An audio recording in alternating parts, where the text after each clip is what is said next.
I started when I was 4. I went to this function with my grandmother, and it was one of those things where they give away the Christmas presents to the kids, or it was a raffle or something, and you could pick either a doctor's kit or the drum set, the little drum set they had. And I remember sitting in the audience for this thing, and there was a spotlight, and it had the picture of the little drum set in this spotlight. And I went, that's it. And that was about 56 years ago. Whoa! Now, have you had any formal training, or is it? Oh, sure. I studied when I started lessons when I was 7 with Ralph Pace. Ralph Pace is the guy that did those Set the Pace pads. Oh, sure. Yeah, absolutely. The magazines and the I used to have a set. Years ago. Yeah. I had a set of those. Yeah, so I did that, and then later on, when I moved to the Midwest with my parents, I studied with Bob McKee, who's a great drummer. He did the Mike Douglas show for years and years before it went to Philadelphia. And then Eddie Bobick, who was really great for working on my hands. I guess that was when I was late teens. And then later on I studied with Ramnath Raghavan, a master of Carnatic music from South India, for about 2 years. Every day for 6 months of that, we got together every day.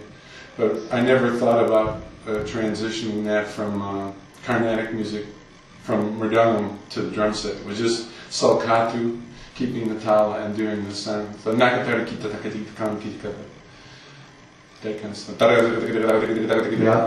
Those working that kind of stuff out. And that really helped my drumming stuff. But when I was in high school, I was playing 4 nights a week, so I worked out a deal. I didn't have to do homeroom because I got in at like 2 to 4 in the morning, so I would sleep a few hours, do school, and then do a couple hours more of sleep and go to gigs or do home. And then it ended up being, different kinds of stuff, playing shows when I was a teenager. And we worked this one club for 3 years or so, and that's where it was called the Smiling Dog.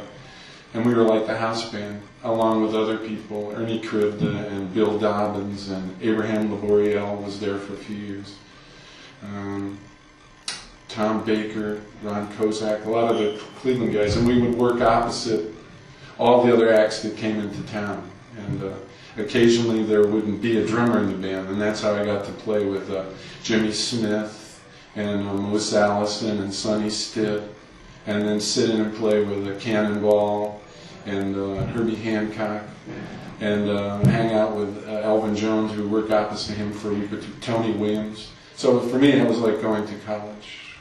So that was a great time period. And then from playing with Cannonball, I got to be friends with Roy McCurdy. And we were talking one night, he said, man, we got to get you out of this town.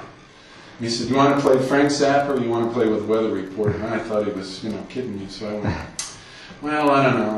I heard the Frank Zappa thing's a lot of reading. I don't really feel confident about that. And 2 months later, Weather Report called, and they flew me out to LA, and I did Mysterious Traveler.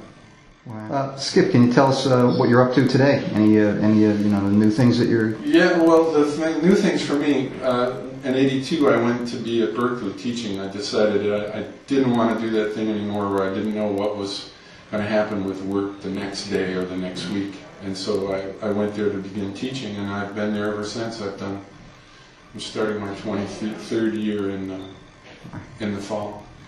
And this year's kind of opened up. The energy changed for me because I switched from, after 20 years with Zildjian, I switched to UFIT. I spend a lot of time in Europe and a lot of time in Italy. Wow, so it seems like your life now is even busier than it was before? Yeah, and then I also switched. I've been with Yamaha up until this year, since 1980. And then when I was in Montreal for the drum festival last fall, I was speaking with a guy that I had met many years ago, Ray Ayotte, used to have a drum company. Now he's with Thai. And the opportunity came up for the same sort of thing that UFIT wanted to do. They wanted to open up markets in Europe.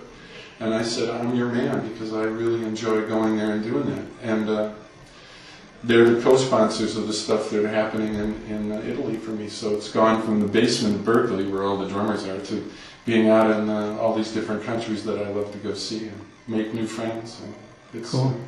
Well, hey, like Skip, a whole new era for me. That's great, man. I really appreciate your time. And like I said, your performance was terrific at this event. I just wanted to thank you again for sitting for the interview for us. Sure, thank you, Bill. It was pleased to hear you play also. Thank you. New Appreciate it. experience for me to run into you. Thanks. Coming from you, Skip, that means a lot.